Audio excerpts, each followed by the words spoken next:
Boa noite a todos. Que a paz de Jesus, nosso divino mestre e amigo, possa envolver e acolher a todos nós, para que tenhamos uma noite muito proveitosa de reflexões. Eu gostaria, antes de mais nada, de parabenizar a casa pelos seus 111 anos de trabalho, de portas abertas, acolhendo corações nos dois planos da vida. Parabenizar a todos os trabalhadores, a todos os pioneiros que certamente se fazem presentes. É para nós realmente encantador e inspirador ver um trabalho completar assim tantos decênios.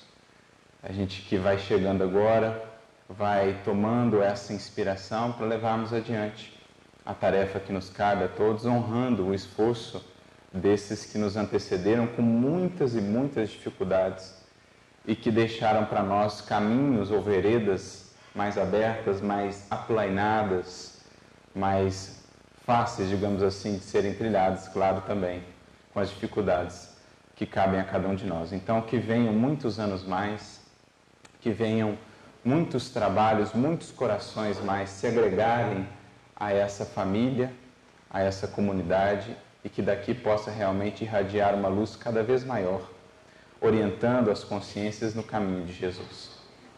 E justamente aproveitando, portanto, essa oportunidade, essa data comemorativa, nós resolvemos trazer como temática para a nossa reflexão nesta noite o próprio nome da casa, que é em si já uma fonte de reflexão muito interessante, do Calvário ao céu.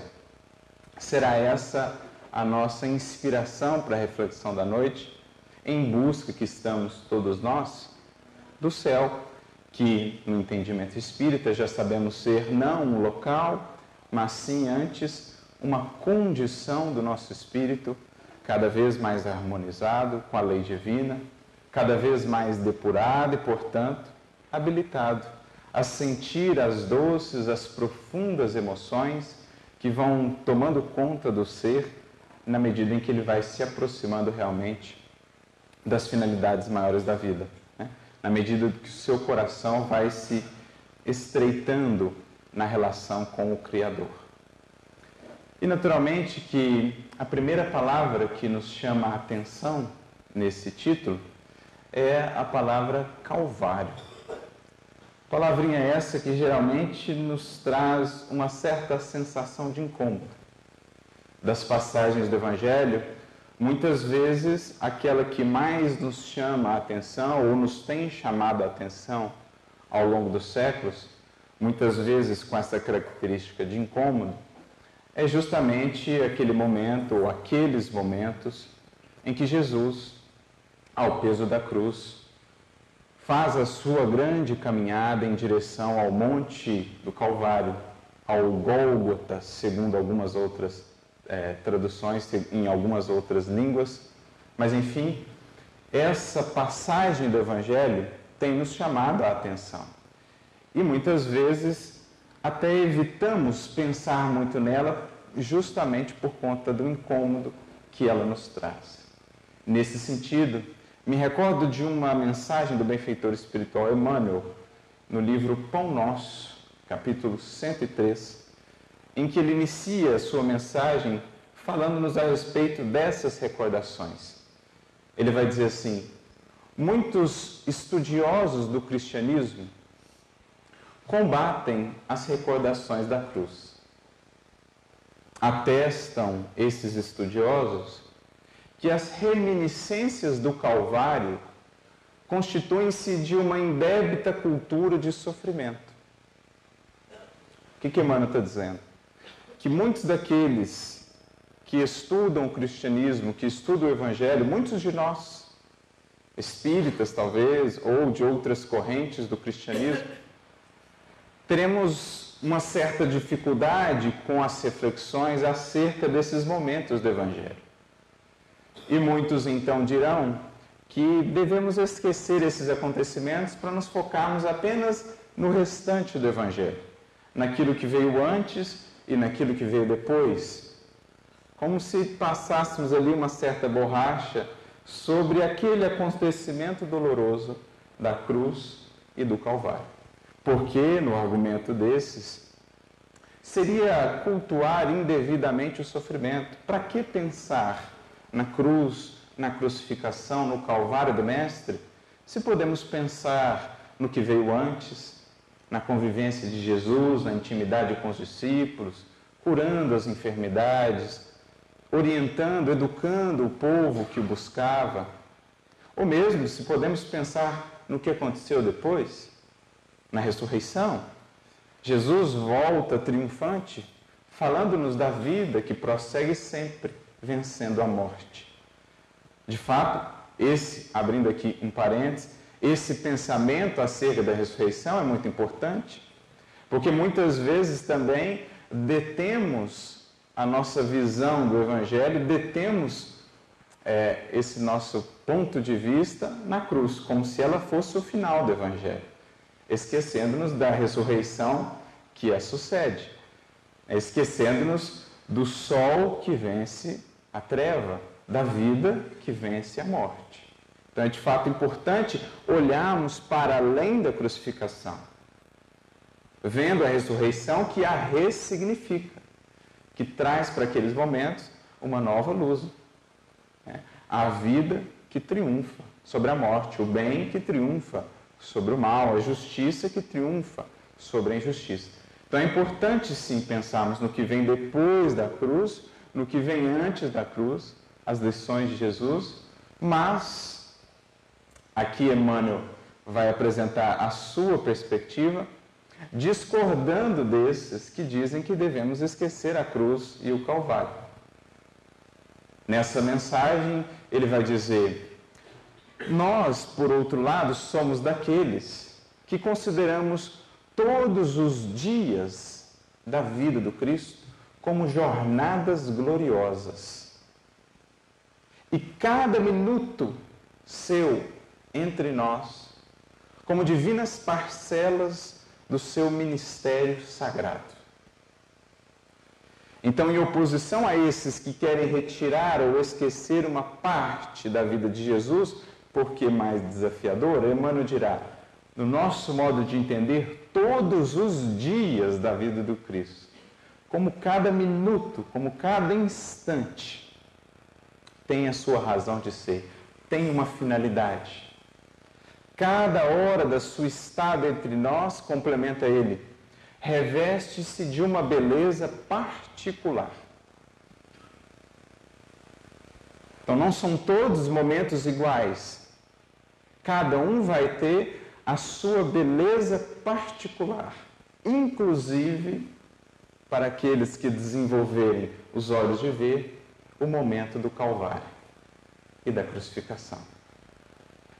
Porque ele conclui dizendo assim, esse parágrafo, essa frase: o instante do madeiro ou da cruz está repleto de majestade simbólica. Então, olha essa expressão, majestade simbólica. E é essa majestade simbólica que nós vamos buscar juntos aqui nessa noite. O que é essa majestade simbólica que está ali no Calvário? E que muitas vezes nós não conseguimos enxergar, porque fixamos o nosso olhar na superfície ou na aparência das coisas. Porque o esforço de cada um de nós por olhar para o Calvário do Mestre com um novo olhar, uma nova perspectiva, será também o esforço que nos permitirá, na nossa vida, no cotidiano da nossa vida, enxergar as nossas cruzes como nosso ou os nossos calvários com uma nova perspectiva. Porque tudo o que se apresenta no Evangelho, tudo o que nos é ali proposto, é algo que em algum momento da jornada espiritual haveremos de encontrar.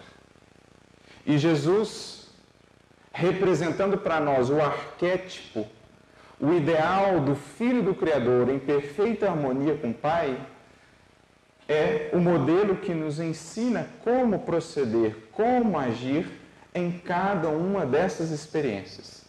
Seja no Jardim das Oliveiras, os momentos de solidão que teremos, seja no Calvário, seja na intimidade do lar, seja entre amigos, nos momentos de alegria, seja diante dos momentos de desafio, Jesus é sempre o referencial. Inspirados nele e nas experiências que ele viveu no Evangelho, nós podemos importar isso para a nossa vida, buscando novos paradigmas de como agir para melhor extrair das circunstâncias que a vida nos propõe os tesouros da experiência e do enriquecimento espiritual. Então, basicamente, é isso que Emmanuel já nos propõe de cara nessa análise da cruz ou do Calvário. Convida-nos a não nos determos numa análise superficial, a não limitarmos o nosso olhar apenas naquele sofrimento, sem ousarmos lançar um olhar mais além, mais profundo, para enxergar a majestade simbólica. Ou, como ele vai dizer em um outro momento, a glória oculta da crucificação. E quem vai nos ajudar a percorrer essa jornada de entendimento é o apóstolo Paulo, novamente, com Emmanuel. Uma mensagem muito interessante, que vai tratar mais ou menos do mesmo assunto, desta vez no livro Fonte Viva, capítulo 97, intitulada A Palavra da Cruz. E Emmanuel, nesse capítulo, ele vai comentar um versículo da primeira carta aos Coríntios de Paulo, o capítulo 1 dessa carta, em que Paulo, por mais de uma vez, vai se referir à cruz. Porque dos escritos posteriores ali aos evangelhos, daqueles que legaram cartas dos apóstolos, legaram cartas à humanidade, talvez o que mais trabalhou o símbolo da cruz foi o apóstolo Paulo. Ele trabalhou, ou ele ajudou-nos a entender essa majestade simbólica. E esse capítulo 1 da carta aos Coríntios, primeira carta aos Coríntios, é um dos capítulos em que ele mais trata desse assunto. É nele, por exemplo, que ele vai trazer uma frase assim impactante num primeiro momento, como a frase que nós vamos ler aqui, que Emmanuel escolheu comentar. Ele diz assim: porque nós pregamos a Cristo crucificado, que é loucura para uns e escândalo para outros. A gente fica pensando assim, mas o que ele quer dizer? Nós pregamos a Cristo crucificado. Quando ouvimos muitas vezes, e de fato, num certo sentido, é preciso que façamos isso, é preciso descrucificar a Jesus. Claro, nós precisamos de um Jesus vivo, porque Jesus não é um símbolo morto. Jesus não é uma estátua. Jesus é um mestre vivo. Então nós precisamos sim de um Cristo vivo, não lá inerte, morto. Mas não é isso que ele está dizendo aqui. Ele está dizendo assim: não excluamos do Evangelho a cruz. Não esqueçamos que o Mestre passou pela cruz. Não esqueçamos que para seguir o Mestre é preciso tomar a nossa cruz. Como Jesus mesmo disse: quem quiser vir após mim, negue-se a si mesmo, tome a sua cruz a cada dia e siga. Então Paulo não está falando do símbolo do Cristo crucificado, que muitas vezes polarizou a nossa atenção, um Jesus morto, um Jesus inerte, um Jesus eternamente sofredor. Não é. Esse Cristo realmente nós precisamos renovar. Precisamos ver aquele Cristo ativo, atuante, o amigo, o mestre que caminha conosco. Mas ele falava ali desse Cristo crucificado, o Cristo carregando a cruz, para nos lembrar que em nossa jornada, se efetivamente estivermos buscando segui-lo, encontraremos nós também a nossa. Teremos de lidar nós também com a nossa. E é nesse sentido que ele traz então a outra frase que está no versículo 18 desse primeiro capítulo da primeira carta aos Coríntios, quando ele diz: porque a palavra da cruz é loucura para os que perecem, mas para nós, que somos salvos, é o poder de Deus. É engraçado porque se a gente fica na superficialidade da leitura de Paulo, a gente assusta. Isso é o que acontece com muitas pessoas. Às vezes não tem um contato ainda, uma intimidade com Paulo, abre uma carta de Paulo, começa a ler aquilo, daqui a pouco fecha, até assustado, porque fala: meu Deus, o que esse homem está falando? Mas a gente precisa vencer aí toda essa distância que há por conta do tempo, do estilo de linguagem, da cultura em que ele vivia, a distância da letra, para alcançar o Espírito que dá vida. Então, o que ele está frisando aqui para nós é que, muito ao contrário do que geralmente se vê, a cruz ou as cruzes que encontramos vida fora, na verdade são instrumentos, são recursos utilizados pela providência divina para realmente nos munir de poder. Não o poder que nasce das ilusões do mundo, da fortuna, do prestígio, da influência, da beleza física. Não. Isso tudo é poder ilusório. Quem se apega a isso, apega-se ao pó. Ele fala aqui do verdadeiro, do único poder que uma alma realmente pode ter. O poder da virtude. O poder da sabedoria aplicada no bem. O poder da autoridade moral. Então, quando o mundo muitas vezes vai ver nas experiências mais desafiadoras aquilo que eu quero afastar, aquilo que eu quero ver distante de mim, o cristão muitas vezes vai ver ali a oportunidade de realmente se revestir do poder divino que nasce da humildade, da pureza de intenções e do amor. Quando muitos olhavam para o Chico, bem conduzindo as suas cruzes e agradecendo a elas, a angina, a infecção na próstata, a catarata, aos ataques e tudo mais, quando muitos viam naquilo loucura, esse homem é doido. Não queria os recursos dos livros, vivia em extremas dificuldades e ainda agradecia. É loucura. Como é que pode? Isso é loucura. Mas é o que Paulo está dizendo. Ele via ali o poder de Deus depurando-o,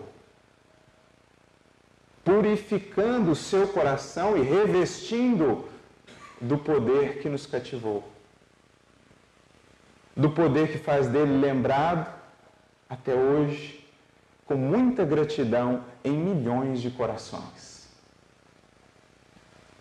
Então veja como é que é diferente a perspectiva. Para quem está olhando para as experiências desafiadoras, para as cruzes da vida, só do ponto de vista material é loucura.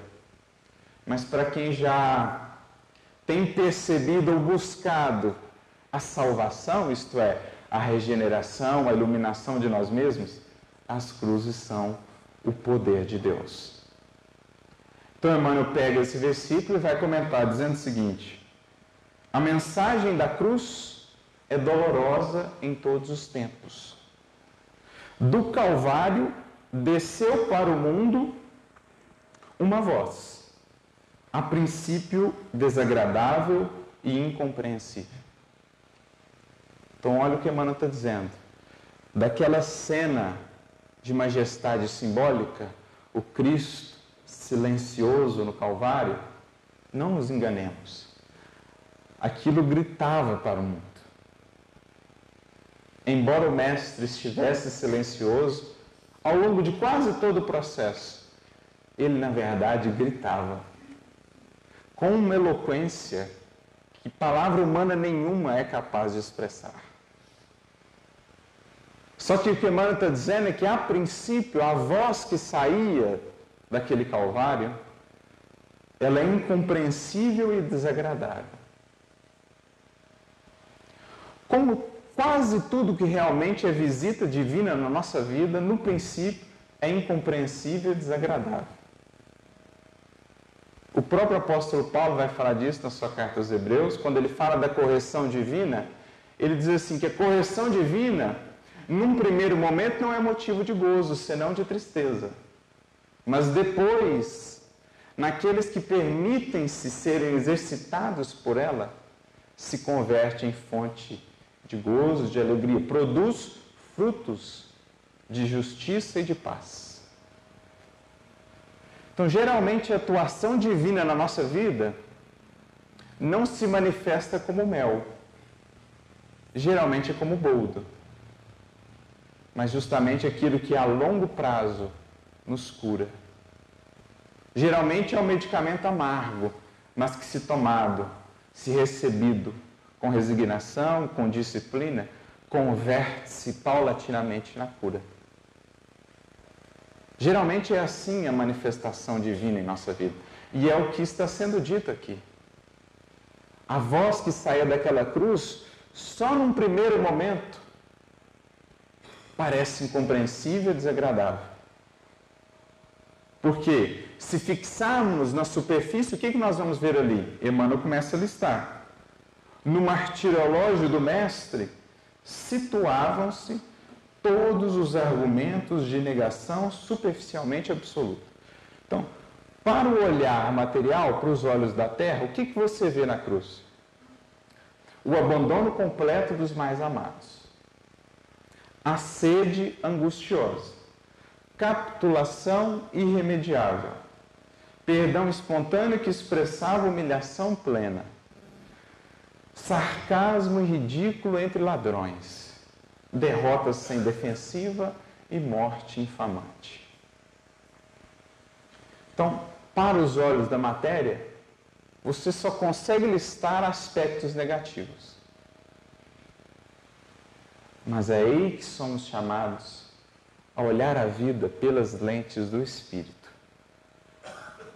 Como Paulo, após a sua conversão, quando foi revestido de novos olhos, ele ficou cego, e o Cristo, atuando através de Ananias, então dá-lhe novos olhos, como a dizer que o cristão, o discípulo do Cristo, vai se revestindo de um novo olhar, vendo além da matéria. Nós somos aqui convidados a olhar além das circunstâncias exteriores e enxergar o aspecto espiritual da cena. Porque quando nós enxergamos o aspecto espiritual da cena, o que nós vamos ver ali? O amor mais incondicional que a humanidade já viu. O perdão mais integral que a humanidade já viu. A humildade mais verdadeira, mais plena que a humanidade já viu. A fidelidade a Deus mais absoluta que a humanidade já viu. A caridade mais abrangente e misericordiosa que a humanidade já viu. Tudo isso está ali, naquela cruz, quando se vê pelos olhos do Espírito. É por isso que Emmanuel então diz, mas o Cristo usa o fracasso aparente para ensinar o caminho da ressurreição eterna, demonstrando que o eu, ou seja, o ego, o interesse pessoal, o egoísmo, que é o que nos amarra à materialidade, nunca se dirigirá para Deus, ou poderíamos dizer para o céu, sem o aprimoramento e sem a sublimação de si próprio.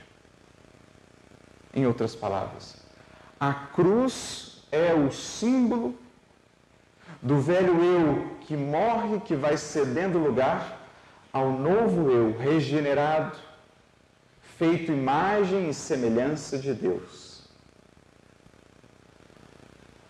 As cruzes que a vida nos propõe, os desafios diversos, que se adaptarão às necessidades de cada um de nós, São elas que, bem suportadas, bem carregadas, monte acima em nosso Calvário, são elas que aos poucos vão se convertendo em nossa ponte para Deus, descolando-nos do terra a terra, descolando-nos do apego à materialidade. Porque é isso o símbolo da cruz também, não é? Erguida da terra, pelo sacrifício, pela vitória sobre o interesse pessoal, sobre o egoísmo, que nos aferra à materialidade, portanto às sensações, e portanto às construções de felicidade ilusórias, transitórias, frágeis, impermanentes. Graças à cruz nós vamos nos descolando paulatinamente disso e vamos nos alçando aos poucos ao céu. Por isso vai dizer o Espírito Agar, no livro Cartas do Coração, capítulo 9, quando fala também da cruz: sem Calvário vencido, não há a glória da vida imortal. Os braços da cruz, quando bem recebidos e bem conduzidos, vão aos poucos se convertendo no cisne de luz, que um dia nos alçará ao céu. Então Jesus se utiliza daquela aparente derrota, segundo as perspectivas do mundo, para mostrar que muitas vezes, do ponto de vista do Espírito, a vitória estará onde o mundo verá a derrota. E muitas vezes também, por oposição, a derrota estará onde o mundo vê a vitória. É isso que está ali representado. A morte do velho eu, aferrado à materialidade, e a elevação, a ressurreição de um novo eu, mais próximo, um pouquinho que seja, do Criador. Cada cruz nos eleva um pouquinho da terra e nos aponta os rumos do céu. Há uma mensagem muito interessante no livro Instruções Psicofônicas, capítulo 6, de um pastor que volta para falar por intermédio do Chico, numa psicofonia, capítulo 6, a lição da cruz, em que ele diz mais ou menos nesse sentido, que as nossas cruzes, que vão nos alçando aí um pouquinho, alguns centímetros da terra, são elas que aos poucos vão nos permitindo essa ascensão ao céu. Então é isso que está ali representado. Passamos a enxergar nessas cruzes que a vida nos propõe, que a vida nos dá, justamente esses recursos de ascensão. Esses recursos que vão trabalhar em nós as nossas imperfeições, que vão propiciar a devida depuração, que é a construção do céu. Porque céu, na perspectiva que agora entendemos na doutrina espírita, como falávamos, não é um local aonde somos levados ou para o qual somos conduzidos pela simples adesão ao Cristo. Céu é construção palatina da alma, que no processo de depuração, graças aos desafios que a vida traz, vamos construindo em nós.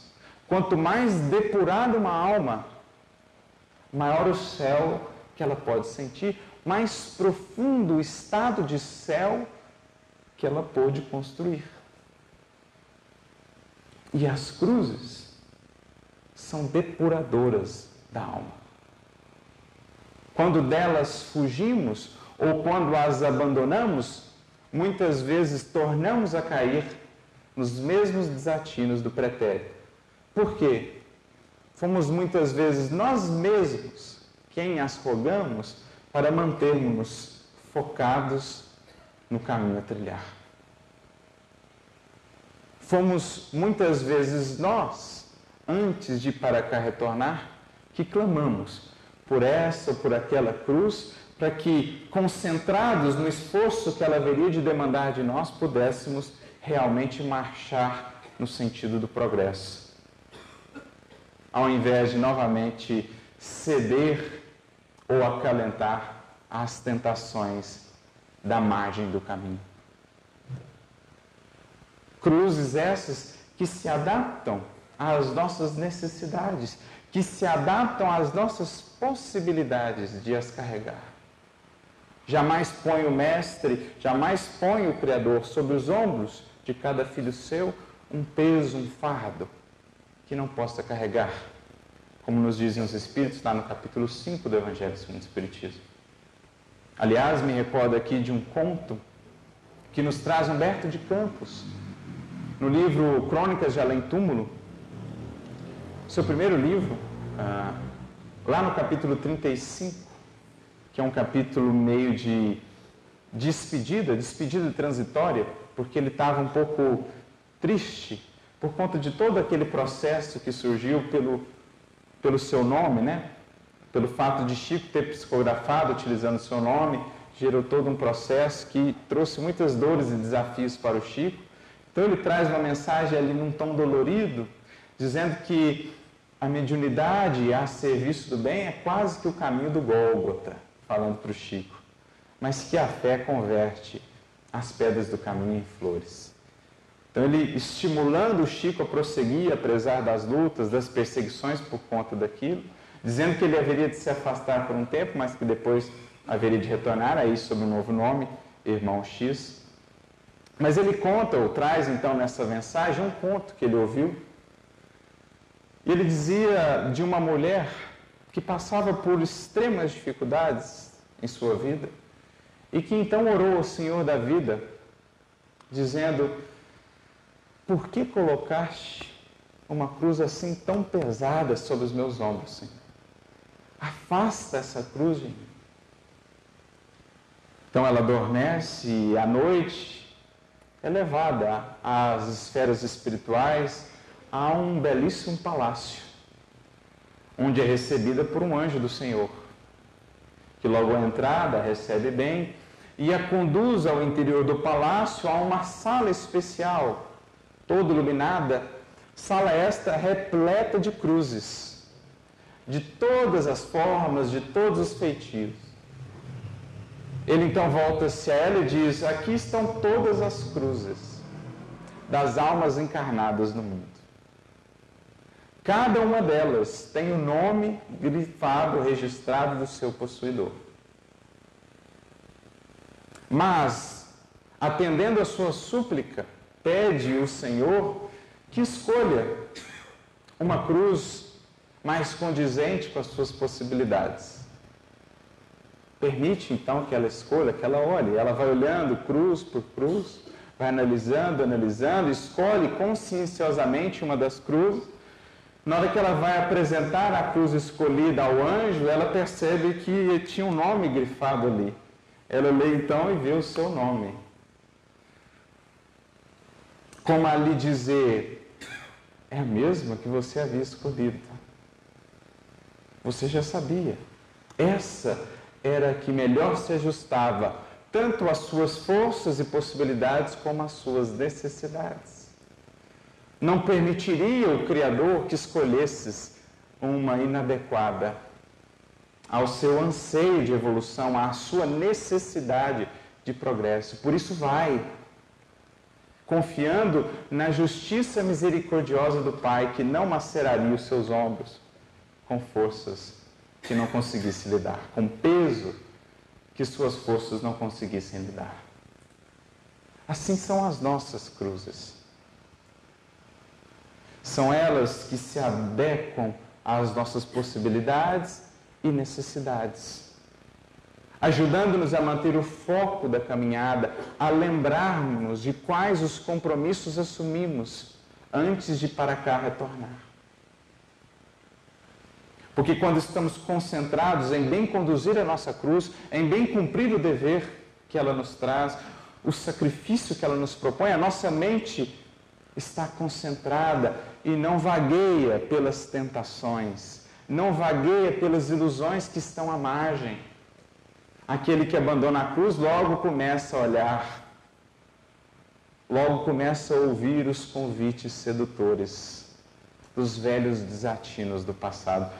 Por isso, Emmanuel tem uma mensagem interessante que está no livro Taça de Luz, capítulo 32, intitulada Cruzes e Algemas, em que ele diz assim que toda criatura na terra caminha por entre cruzes e algemas. E geralmente, quando fugimos das cruzes, caímos nas algemas. Quando a gente acha que é o contrário, né? Essa cruz está pesada, ela está me prendendo. Quando na verdade ela é o recurso libertador, porque largando ela a gente cai direto na algema da ilusão. Da fuga ao dever, que vai ser o dever mais adiante com acréscimo de juros, de ajuste, de reparação. Então todos nós caímos ou caminhamos entre cruzes e algemas e geralmente da cruz abandonada, diz Emmanuel, nascem as trevas da rebeldia, do orgulho, descemos as sombras da viciação. Ao passo que das cruzes bem carregadas, do suor e das lágrimas que nos fazem verter, nasce o nosso processo de depuração. A ascensão do Gólgota, do Calvário, a ressurreição de uma vida nova, porque esse é o símbolo. Após a cruz vem ressurreição. Palavra essa muitas vezes incompreendida por nós espíritas, que falamos tanto da reencarnação, mas ressurreição do grego, anastasis, nada mais é do que soerguer, levantar. Após as cruzes, após os momentos mais desafiadores da nossa vida, durem 1 ano, durem 10 anos, durem toda uma encarnação, aonde eles nos levarão? Senão a um soerguimento, a uma nova vida, a uma nova percepção da vida, a um novo olhar, a novos horizontes, a novas metas, na eterna jornada de ascensão. Isso é ressurreição. A cada cruz vencida, a cada calvário, uma nova expressão divina brota em nós. Um novo potencial se exterioriza. É isso o que a gente vai extraindo de nós quando bem conduzimos essas cruzes, que podem ser o familiar desafiador, uma enfermidade que nos visita, um cargo que terei de gerir, que terei de bem conduzir, recursos materiais ou a ausência deles. Cada um terá a sua cruz. Mas é justamente essa que tem os recursos que precisa para avançar. Um Jerônimo Mendonça tinha na sua cruz, tinha como sua cruz a enfermidade, que o colocou naquela condição, da qual pôde então extrair as asas da sua libertação, como ele mesmo narra depois nas suas obras psicográficas. Um Jesus Gonçalves teve como sua cruz a lepra ou hanseníase, que mereceu depois a sua gratidão nos poemas que nos traz através do Chico, Santa Lepra, Santa ou Bendita Cruz, que me permitiu ou que me foi a alavanca de ascensão. Fugindo a esses deveres, buscando talvez mais facilidade, mais felicidade, podemos até encontrá-la superficialmente, mas mais cedo ou mais tarde seremos chamados a revisitar aquelas experiências, aqueles aspectos de nós não trabalhados, seja naquela relação com aquela pessoa, seja naquela imperfeição que a enfermidade vinha trabalhar, por exemplo, dando-me mais paciência, dando-me mais resignação. Como esperar o céu sem essa depuração? Como esperar a serenidade e a paz do céu sem construí-las?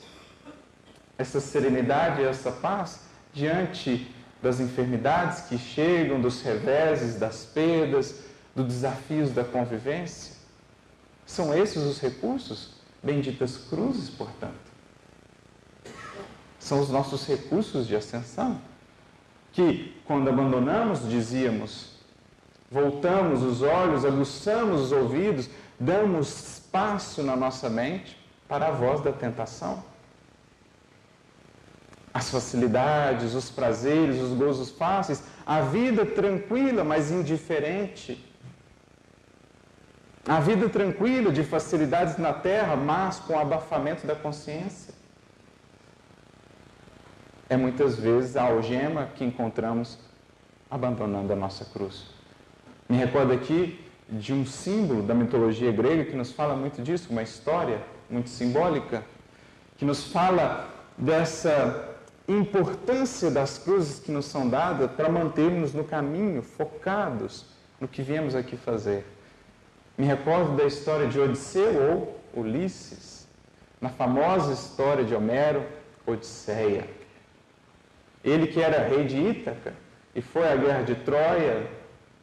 No retorno da guerra de Troia, ele inicia então essa Odisseia junto com os seus, buscando voltar para a sua ilha, para o seu reinado, onde a sua esposa fiel, Penélope, o aguardava. O aguardou por 10 anos. E são vários os desafios aos quais Ulisses e a sua tripulação são submetidos, todos eles profundamente simbólicos. E um dos mais conhecidos por nós é o das sereias. Passando próximo de determinada ilha, sabia ele ali existirem as sereias. Eram famosas. Por meio do seu canto sedutor, faziam-se perder muitos marinheiros que pulavam na água desesperados, nos rochedos, vindo a perder as suas vidas. O que ele faz então? Esperto, consciente, astuto que era, utiliza-se de uma cera e cobre os ouvidos dos seus marujos, para que pudessem seguir a remar mesmo, sob o canto das sereias. Mas no que diz respeito a ele, roga aos seus marujos que o amarrem ao mastro do navio, para que no momento em que as sereias cantassem, pudesse ele estar ali firme e não ceder. Ora, o que nos lembra o mastro de um navio senão uma cruz? E o que não está ali representado nesse processo de amarrar-se a esse mastro, senão aquilo que aprendemos também com Jesus, de abraçarmos, de tomarmos a nossa cruz, porque é a ela unidos, é a ela agarrados, que as vozes das sereias, das tentações, das facilidades e das ilusões do mundo não conseguem nos desviar dos caminhos a serem trilhados. Quando fugimos ao trabalho, quando fugimos ao dever, a mente que não se ocupa no bem, logo começa a ceder a essas vozes tentadoras, que vêm de fora, dos espíritos que nos querem desviar do caminho, dos chamados do mundo, que não são poucos, chamados dos prazeres, do materialismo, do egoísmo feroz, mas vozes que vêm também, sobretudo, do mais íntimo do nosso ser, das velhas tendências, das sereias que vivem em nós e que nos convidam a deixa para lá esse dever. Para que sofrer e lutar agora? Goze a vida, depois pense nisso. Todos nós as temos aí dentro. Mas eis aí o recurso para a gente se manter firme nessa odisseia em busca do nosso reinado interior, do reino do Cristo em nós. Amarrarmos como nunca e cada vez mais ao mastro do navio, à nossa cruz. Símbolo bonito que nos traz muito o que pensar, o que refletir. Por isso, prosseguindo na sua mensagem, Emmanuel diz: ainda hoje a linguagem da cruz é loucura para os que permanecem interminavelmente no círculo de reencarnações de baixo teor espiritual. Semelhantes criaturas não pretendem senão mancomunar-se com a morte, exterminando as mais belas florações do sentimento. Então, para aquele que está ainda nos círculos de baixo teor espiritual, ou seja, para aquele que está ainda algemado, escravizado às paixões, a cruz é uma loucura. aquele que não busca outra coisa que não a satisfação dos seus apetites, do imediatismo, do hedonismo, falar para esse indivíduo de disciplina, de renúncia, de humildade e sacrifício pelos outros, de esquecimento de si mesmo em prol do bem comum, para ele soa como loucura, porque ele não consegue entrever nada além. Só conhece a felicidade passageira e transitória da matéria. E assim ele vai exterminando as mais belas florações do sentimento. Porque o que é o sentimento, senão aquilo que é o resultado da depuração do ser, vencendo em instintos e paixões, agora convertidos pela disciplina e pela vontade em sentimentos. Como desenvolver sentimentos nobres sem humildade, sacrifício, dever, renúncia? Então ele extermina as mais belas florações do sentimento, que são o céu. A fonte do céu em nós são os sentimentos nobres e puros que venhamos a desenvolver. Então, por não aproveitar o Calvário, do seu Calvário, as suas cruzes, impede ele próprio de se alçar ainda ao seu céu. Dominam a muitos, incapazes do próprio domínio. Ajuntam tesouros que a imprudência desfaz e tecem fios escuros de paixões obcecantes em que sucumbem, vezes sem conto, à maneira da aranha encarcerada nas próprias teias. Então, são aqueles que conquistam às vezes um império inteiro, mas não conquistam em nada a si próprios. São aqueles que ajuntam tesouros para si, mas não ajuntam tesouros para Deus.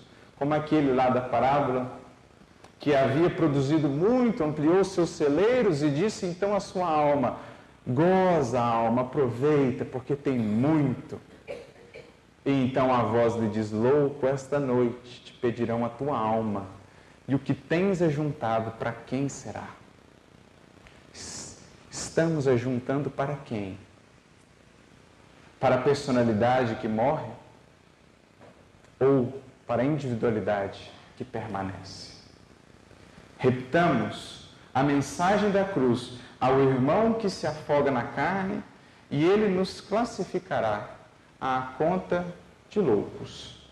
Mas todos nós, que temos sido salvos de maiores quedas pelos avisos da fé renovadora, estamos informados de que nos supremos testemunhos segue o discípulo para o mestre, quanto o mestre subiu para o Pai na glória oculta da crucificação. Glória oculta da crucificação. A representar agora para nós esse Calvário, o Calvário que cada um de nós for convidado a viver, a oportunidade de ceder um pouquinho mais do velho eu para construir o novo, inspirado e modelado, tendo como referencial Jesus. Vencer o interesse pessoal, que, como nos dizem os Espíritos na questão 895, é o maior indício ainda da nossa imperfeição, para sermos instrumentos do Criador, por meio dos quais Ele possa atuar a benefício da coletividade. Sermos nós, muitas vezes, em nossas cruzes, em nosso Calvário, uma ponte do céu para a terra, por meio do qual, através da nossa exemplificação, uma nova luz possa se fazer na vida daqueles que ainda não conseguem entender a glória oculta da crucificação. E que, como Paulo, como Jesus, possamos nós, tomando a nossa cruz, subir o Calvário em direção ao nosso céu, na depuração do nosso ser. Que Ele nos abençoe e nos inspire a todos nós muita luz e muita paz.